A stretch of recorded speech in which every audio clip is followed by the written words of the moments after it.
I not only got a job, but the Armenian family I did not know I needed, but soon came to realize I could not live without. The matriarch of this family was Sonia Boyadin, the likes of which I had never seen. I was a waspy Washingtonian. The women I knew were more interested in their calendars than their children. Sonia lived for her children, and I was lucky enough to become one of them. With Sonia, I got not only a mother, but a family. An older brother, Philip, who was a flirt and an inventor. Vicky, a sister who was as talented as she was kind. And lastly, a dear friend in Peter. Life was good. In 1992, I married my husband, John. Sonia and Peter came to my wedding in Washington, D.C. And for those of you who met me, I'm sorry you had to hear the story of my wedding. She loved to tell it. The story she did not tell the public was this one. Upon her return from our wedding, Vicky asked about the wedding. Sonia said everything was perfect, but the cake. It tasted like cake mix. For years, I thought this was an insult. After all, we had a former White House pastry chef make our cake. Then it dawned on me. It was not a VLB cake. Vicky had wisely refused to bring a cake down to D.C., even though I've gone to California, Vermont, all the other places, and put it together in my parents' kitchen for our wedding. I did ask. I realized if Sonia liked you, she loved you. And if she loved you, you were the best. The best mother, daughter, realtor, designer, banker, lawyer, or pastry chef. And all others were cake mix. I was the best non-blood daughter. I gave her a granddaughter, Avery, who she referred to as her girl. Sonia never missed my kids' birthdays, graduations, or proms. She loved the pictures, and we loved her. I know you all know and love Sonia. No one here is cake mix. You are all the best at what you do. Remember, you guys are the best, and all the rest are cake mix.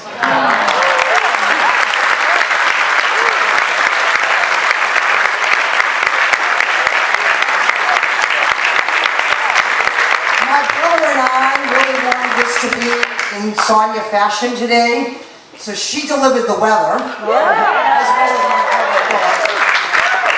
And we decided we wanted it to be more like non-religious, which anyone who knew Sonia knows she was not religious. And we wanted this to be more like a Quaker ceremony. So we're going to really ask all of you to be invited and participate, because you know Sonia would be the first one on the floor telling the stories, and she wants to hear from all of you today. So I ask you to please participate when it's time, okay? And how do I start to talk about my mother? It's impossible. She's my hero, she's my inspiration, my mentor. She's my example of all things right to be in life. That was Sonia. And I start at the beginning, I guess. Since we were kids, no matter what was going on, we were surrounded by love between my wonderful grandparents, my beloved Janjigyan family, my dear uncles, my mom, all of our extended family. We laughed, we cried, we celebrated. Life in our family was rich and never dull. And so I want to read one more little thing from a good friend of my mom's, who she met at the Ramada Inn almost 40 years ago. And I want to just read one little paragraph because it speaks volumes of Sonia. And he met her when he was working there. He was probably, how many years younger than Sonia, Peter?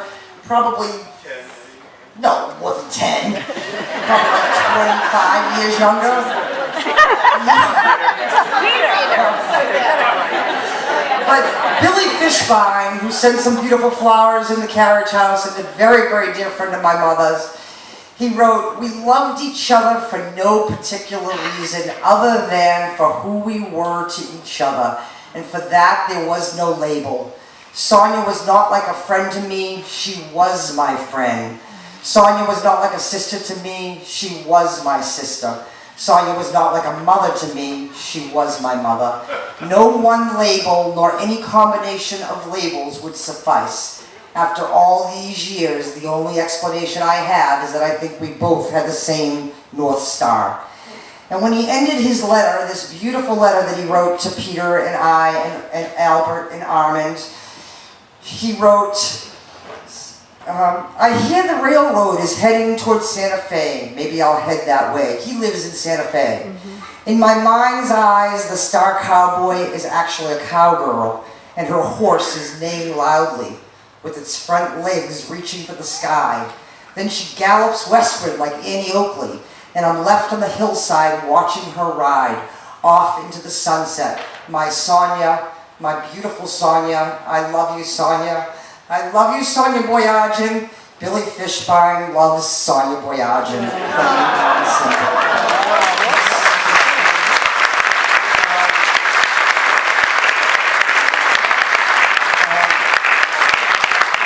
You all who know Sonia have a story to tell, and I cannot wait to hear them.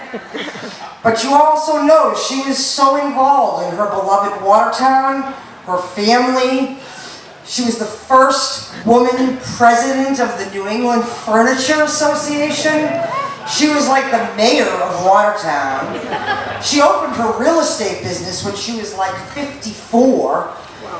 She helped her kids. She gave back. She loved her business and her customers. She adored her grandsons. She loved her kids. She loved her Armenian heritage. She was a great cook. People often ask me, "Did you learn to cook from your mother?" I really didn't. I think I learned to cook from all my family.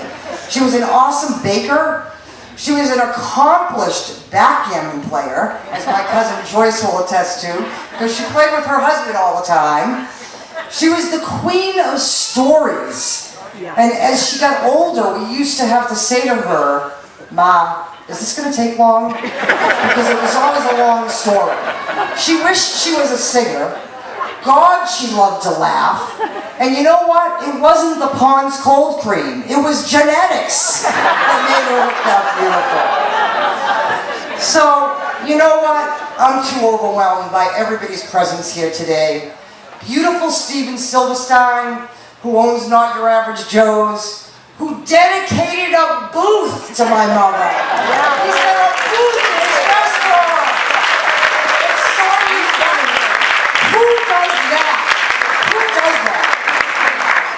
So I want to ask all the people that are here, I want to do one more thing before I pass the mic to whoever's going to stand up next. I want to pay respect to my beautiful cousin Alice, who we lost this year, who we love and we remember.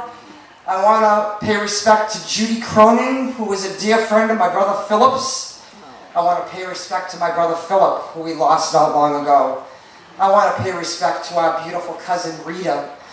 I want to pay respect to Wendy Ashford's father, who we lost. And I want to pay respect to Shami's mom, who we also lost this year. And I want to just ask everybody here to have a great time, tell a story or two in honor of my mother. And you know what? I went to the bank the other day, and this bank teller at Watertown Savings, she said, "Oh my God, I loved your mother. Your mother took us out to lunch." She took us out to lunch. And I got all filled up and I started to cry. And she said, "Oh, I'm so sorry, I won't talk about it again." I said, "Promise me you'll always talk about it, and always talk about it." So, thank you for being here. And I want to ask whoever's next to get up to ask you for the mic. I have a lot of stories. So, I think I know a lot of you here. From working with Peter and Sonia. They took me in, I joined their office in 1995, new to the industry and eager to learn. And I knew from when I first got in the business in '94, I started reading these ads in the Boston Globe when we were doing Boston Globe ads. And I see these long, long ads of real estate open houses. I'm like, who is Real Estate 109 and who is Sonia Boyajian? So one day I ended up walking into the office. Peter was there, Sonia was there, and after a couple of meetings, she knew my family. She knew my mother's side of the family from Worcester. She knew my father's side from Watertown, and it was an instant bond right away. And I said, this is it for me. I was psyched. So I joined, and I was blessed to have the opportunity to work with Sonia and Peter for 14 years. And we had so much fun together. And some of the things that I remember when I didn't know how to write an offer, late night, Sonia would come down from her condo at Payson Estate and help me with my client. And that's just one of the things that she was so good at, was just to help me, you know, do an offer and do it correctly. She was amazing like that. We would play backgammon in the conference room a lot. We would have tournaments together. Peter would sometimes join in and hang out, and boy, it was really, really, really great. One of the funniest times, I have to say, and I think Peter was there with us. But we had a client who lived in Belmont, and her name was Beverly. And so we were showing this client some properties in Chestnut Hill, and there was this beautiful 3-story luxury building with underground garage, which she wanted. It was very specific on what she wanted. So Peter, I think, was in the back seat, and Sonia and I were there, and we met our client there. And we would take the elevator up to the top floor. We walked down the hall, and the next thing we know, the door opens to the unit, and there is the agent who represented the seller. Her name was Lisa. I forgot her name. Lisa Luxman. She basically was wearing this leopard print miniskirt, and I think she was probably in her 70s. Had Goldilocks braided hair and red lipstick. And if you can only imagine when Sonia and I when he opened the door, well, within a minute, Sonia was bolted down the hall in absolute hysterics. I walked in with our client. She has no clue what's going on. And then after a couple minutes, I just lost it. I left. She stayed with her. We're dying at the end of the hall. And we were probably there for 15 to 20 minutes, and then the next thing we leave, we go back downstairs. Peter, so I just said, Peter, you need to go up and see this. I think Peter will. And anyways, oh my God, we were dying to the point that I didn't think we were going to make it, but it was really funny. So anyway, that's just one of so many stories that I had with Sonia, and you know, she really was my mentor. She trained me. I owe my career to her. She really was the one that, you know, taught me the right way of doing business, being respectful to others, being respectful to your peers, getting involved, and meeting so many of you who, you know, I was blessed to know and to work with. And, you know, the Boyajians are my family. Peter will always be a brother to me. We traveled together to LA for a convention in Beverly Hills, and that was a lot of fun. And anyways, I'm just so blessed that, you know, I got to know Sonia and to work with her for the time that I knew her, and just thank you so much. I tell her though, I said, you know, people just love you, like unbelievably so. I said, I just don't even get it, really. I don't get it at all. You know, just take them under your wing. You know, you just joke with them. You're there for them, and I think you're kind of okay. I'm just warming up to you. And this went on like all the time, and we just joked about absolutely everything. And we'd be sometimes I'd be pulling into the driveway coming home, and she'd be just coming out of her car with groceries, and we'd end up talking for like an hour still, you know, in the parking lot, right there, every other night. it happened often. And I remember just one quick funny story was I was coming home after going out with a friend of mine, a guy, and we came home and it was, I don't know, like a Thursday night, and it was like 12:30, it was later, and all of a sudden I'm saying goodnight to him in, right by his car, and my phone rings, and of course, who is it? Who could be the only person calling me? It's Sonia, and I'm like, where are you? Are you okay? Oh, no, who's that guy out there? Mrs. Kravitz? And we just laughed about everything. And then one other thing too was that, she just taught me so many life lessons, very similar to the ones that my parents, and certainly my mother, gave me. But one night, it was very late at night, and the alarms went off, because we shared, of course, a wall. We were in the townhouses together, right? So I was in the middle unit, and she was right next to me. And I guess it was in the winter time, and a pipe burst. So of course the fire engines come, and there's water gushing everywhere, and I fly over there. She calls me, and then right after that, Peter was there. Remember this, Peter? Yes. And I said, and she was really, upsetting, because there's water just coming in like a pool. And I said, you will do anything to get 6 handsome men in that house late at night. I'm like in the middle of a TV show, and I have to come over.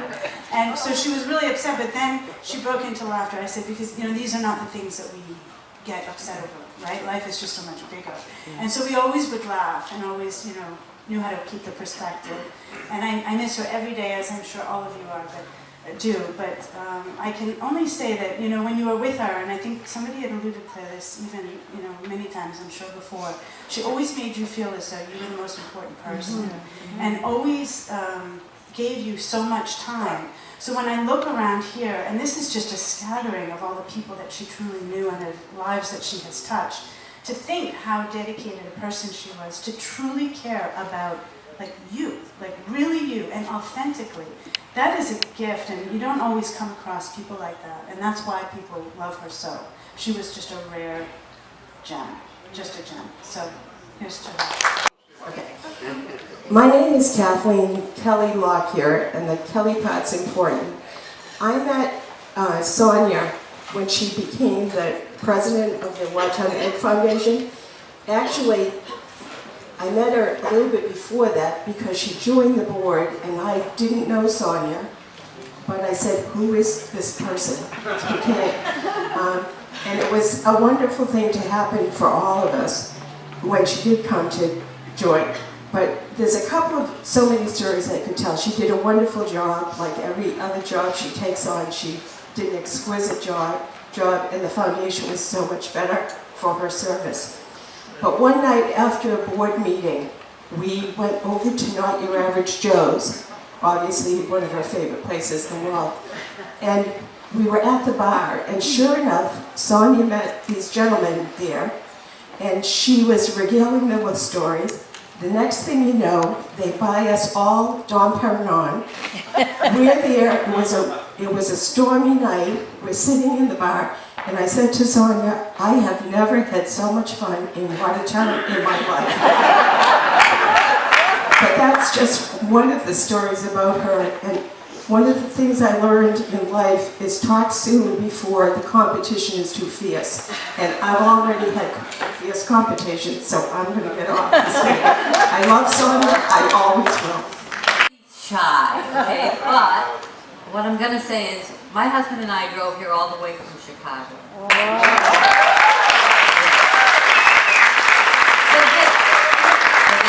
Also to visit family, but for this, really. And Sonia's mom and dad were my godparents. I babysat for all her kids, okay, yeah. And when I got close to the age of 65, I decided that my husband and I were going to do a lot of traveling, and we were going to camp, okay? And so I told Sonia about this in the summer of 1998. And she said to me, well, Cynthia, what are you doing October 16th, 1999? I just looked at her, what? 1999? What are you talking about? So I said to her, actually, Sonia, I know what I'm doing on that day. My husband and I are going on our first long camping trip out west. She looked at me and she said, "No, you aren't." So I said, "Yeah, and why is that?" She said, "Because I'm celebrating my 70th anniversary at the Oakley Country Club on that date in 1999. I'm going to be 70 years old." So I said, "Who calls attention to their 70th birthday, I want to know, especially a woman?" She said, "I do." So she said, "So I'm going to tell you something. That particular date, it's unacceptable if you are not there." So guess what? We were, and we benefited from it because, as it turned out, I didn't realize that the weather, particularly out west, Yellowstone and all that, was going to get so cold so fast. And so I moved our vacation 2 weeks ahead to accommodate Sonia.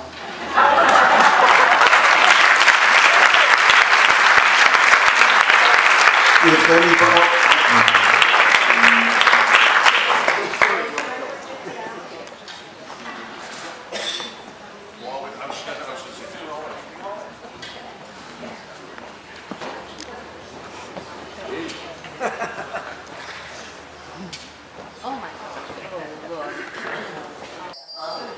I was a bridesmaid at her wedding, and we wouldn't see each other for a while, and when we did, it was just like yesterday.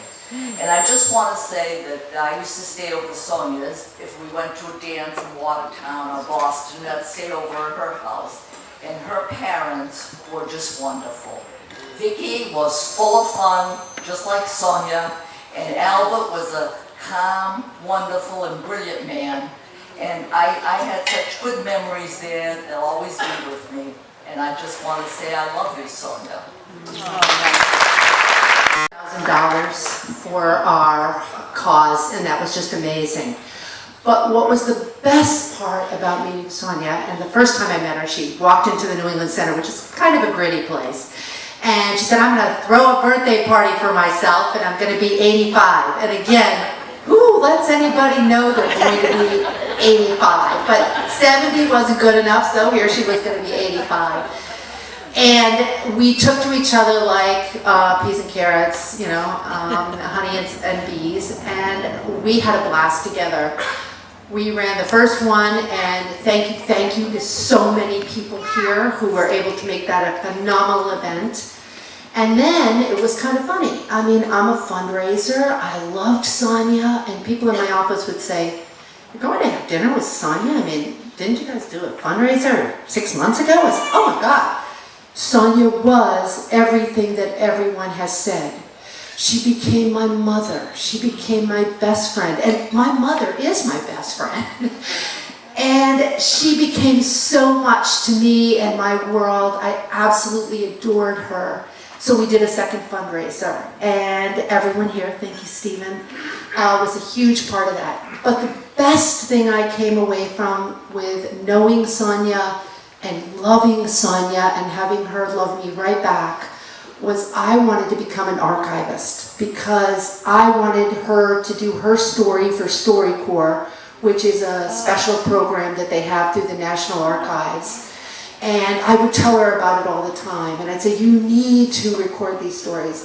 Because even though, as Vicki said, you'd say, "How long is this going to be?" As I sat at the booth at Not Your Average Joe's for 4 or 5 hours, I had the time of my life listening to all of her stories about sitting in the club that Armand owned and bringing Peter and Vicki up, along with their brother Philip and their sister Debbie, and all of her girlfriends. Some of you have come up and talked. I've talked to you today.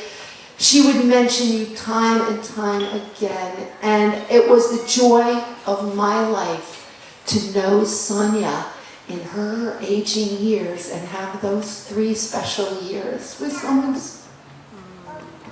so dear. And we also would stop into 109. And over the years, Shayla started drawing pictures for Sonia. And Sonia was the one who taught my little granddaughter to have confidence in her little drawings, and she put them up in the windows so that they would be on Common Street. She was already a gallery shown artist at the age of 3.5 and 4.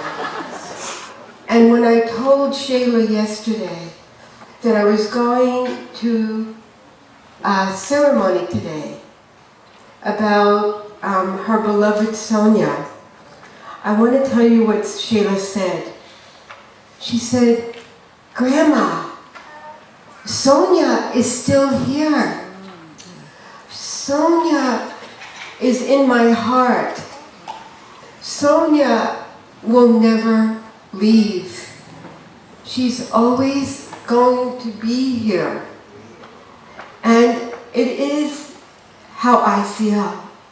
But she said it, the truth out of the mouths of young people.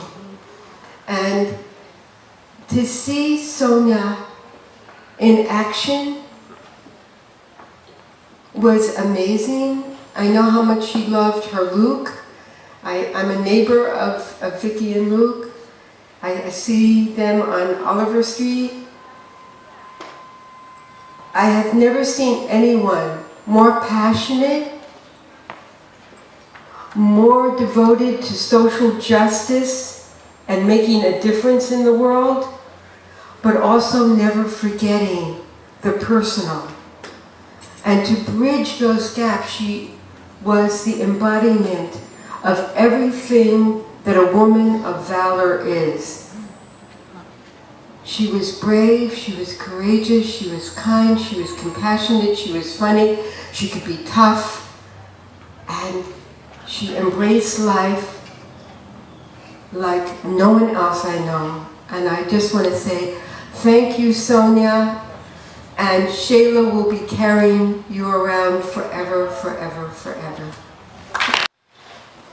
I didn't want to come down to Watertown and start my wonderful marriage to Paula because I liked the quality of life in small town, backwoods New Hampshire, where everybody was really your friend. And you went into a store, and you all know this, and some stores all the stores up there pretty much, they knew you. And they said, "Oh, it's so good to see you. What are you doing? How are your kids?" And this and that. And that was the glue that really held things together. So I wasn't so enthusiastic about coming down to the big city because I figured I wouldn't have any of that. But when I got to Watertown with Paula, and I went into real estate 106, and I met... Oh, sorry, got the wrong number, but you all know that number. I'm a newcomer. Anyway, I came into 109, and I met Sonia. And she was so wonderfully warm and accepting and excited to meet me because I was married to Paula. I felt like I had an old friend in like 2 minutes because it was genuine. She was really, really happy. And that was the beginning of a very treasured friendship with Sonia. And it doesn't happen that much in the city as I think it does in small towns. So that was what I really treasured so much about Sonia, besides the fun that I had talking with her and this and that and the other thing. But that was what made it special. It made living here for me in Watertown a deep and meaningful and personal and warm and loving experience. And that's a big part of what life is all about, in my opinion. So thank you, Sonia. And I know Sonia is smiling right at the moment because she's up there making sure that this is all going to go right, and it is.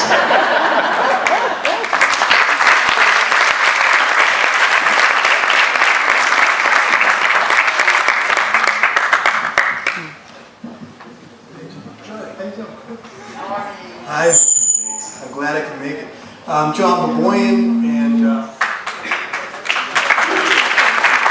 I haven't done anything yet.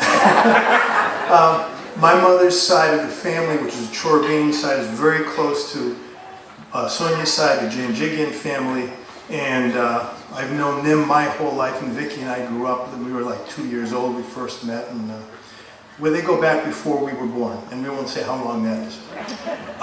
Sonia had a knack for saying funny things. Yes? Oh, yes. Yeah. Okay, so here's one. I don't think I ever told you this story. About 30 or so years ago, we went to a family funeral in New York where my aunt lives, and Sonia drove with me, and she was sitting on the passenger side of my car. It was a 1980-something Audi, and it was like one of the first cars that had heated seats in it. So, without telling her, I said, I'm going to put on the heated seat and just see what happens. So I pushed the button, and we're driving to New York. And about 30 minutes later, I'm wondering to myself, why haven't I heard anything from Sonia? She should have said something by now. I said something to the effect of, Sonia, how's your seat? Are you warm enough? And she looked at me and she says, do you have heated seats in this car? I thought I peed in my pants.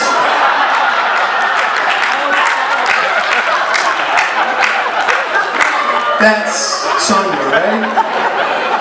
Anyway, I wanted to give that one to you.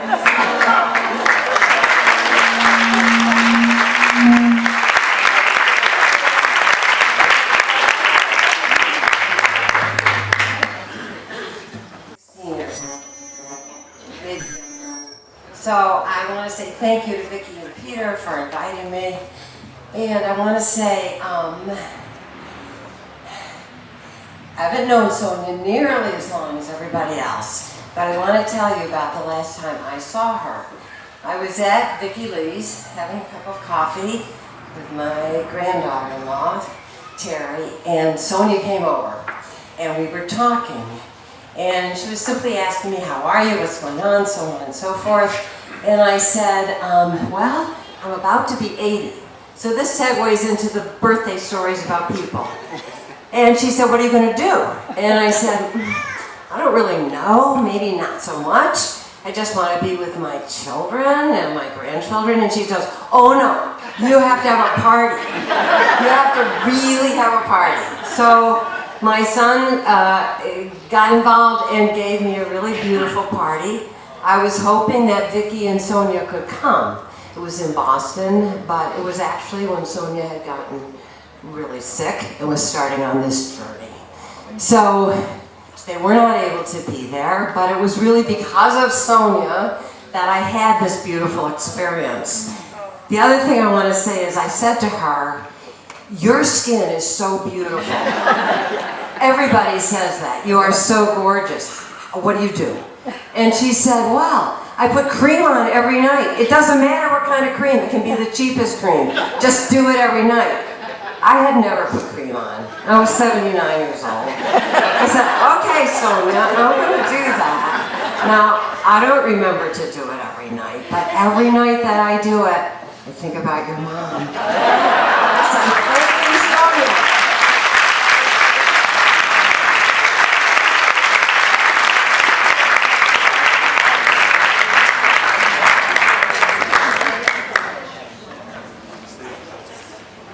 Hi, I'm Vicki Alani, and I have to start by thanking Vicki.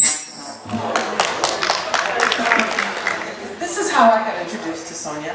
My daughter went to work for Vicki, the Armenian Brotherhood Sisterhood started right there. And one day we were looking for a house, and my daughter, of all people, says, you know, Vicki's mom is a realtor. I said, you've got to be kidding. And she said, you should just go talk to her. You actually might like her. And so we walked into Real Estate 109 with many of you. And my life has never been the same again. She basically adopted my family, like most of you.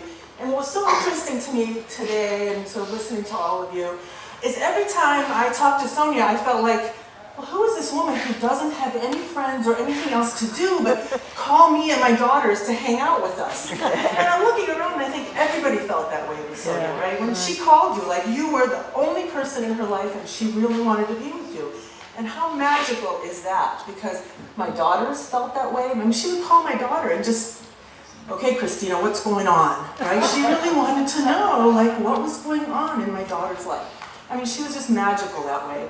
And she was also my hero because she was a single mom and she made me feel like when I was a single mom, like, you know, what are you doing down? Come on, get up and get going. And she always had that energy with her. And so I want to thank you, Vicki, and all of you who are her family for sharing her with us. Because I felt like when she was with me, I was her family, I was her focus. And thank you, Sonia, and thank you all of you. Yeah.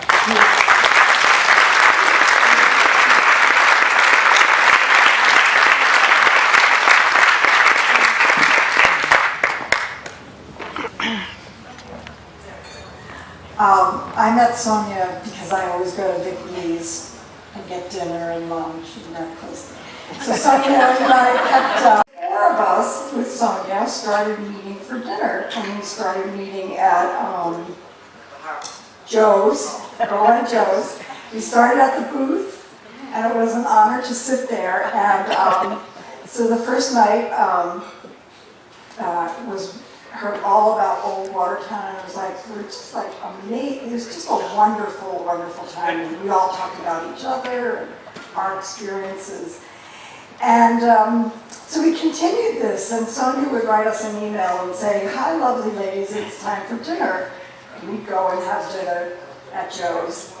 And so now, fast forward a couple of years, and she's always telling us these stories, and one night I said to her, I said, you know, I just learned to speak up in my life, and it sounds like you've been speaking up your whole life. And it's like, wonderful to me.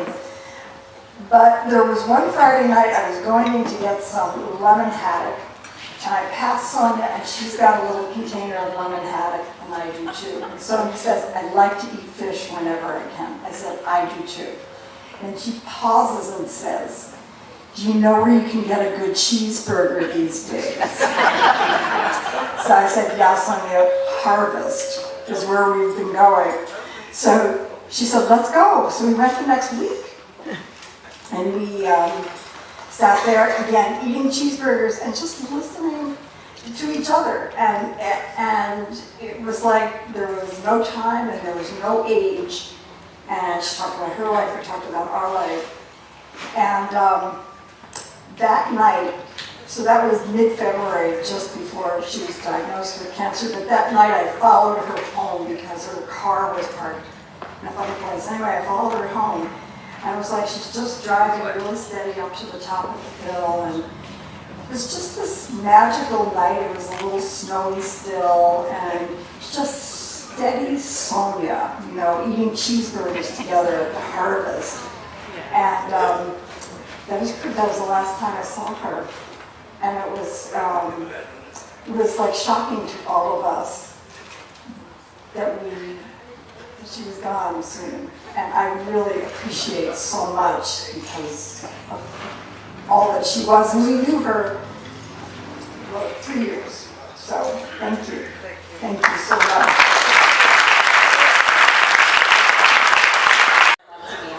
After spanking me on my ass, because she loved to do that all the time, she told me that when we go to Foxwoods, I can't sit next to her because she would always buy the seat next to her so no one would have to sit next to her. And that's a real baller. So, Sonia, I hope you're gambling and having fun. She's like the original gangster, right?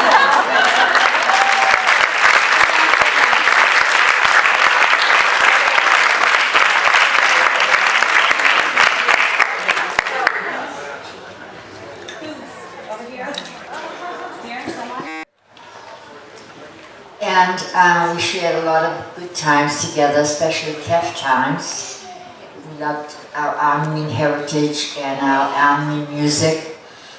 But the thing, as we got very close together, we used to go out occasionally for dinner. And this was in her early, before real estate, I believe it was. And so we'd go out to dinner. And we'd order, and I used to say, Sonia, please don't say anything now. Don't pick on anybody tonight. You know, just leave the waiter or the waitress alone. She'd always find something to say about something. This is right, did you do that right? So we sat eating, and I look up. Before I knew it, this happened several times. She fell asleep.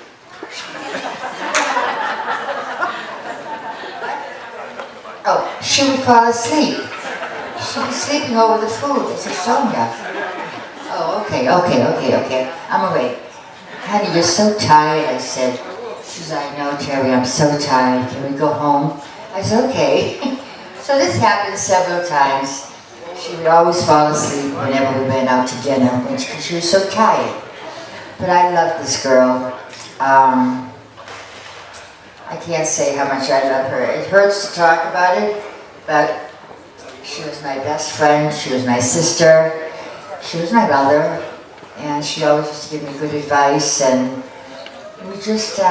we were part of each other. We felt the same about things, and we just were very attached. I miss her, and I hope she's here today listening to everybody to know how much she was loved and cherished and respected, because she was a person of value. And I would hope that I could have been a person like her, to have the kind of background she had and the respect that she has from everybody. She was just a quality person, my Sonia Boyaji.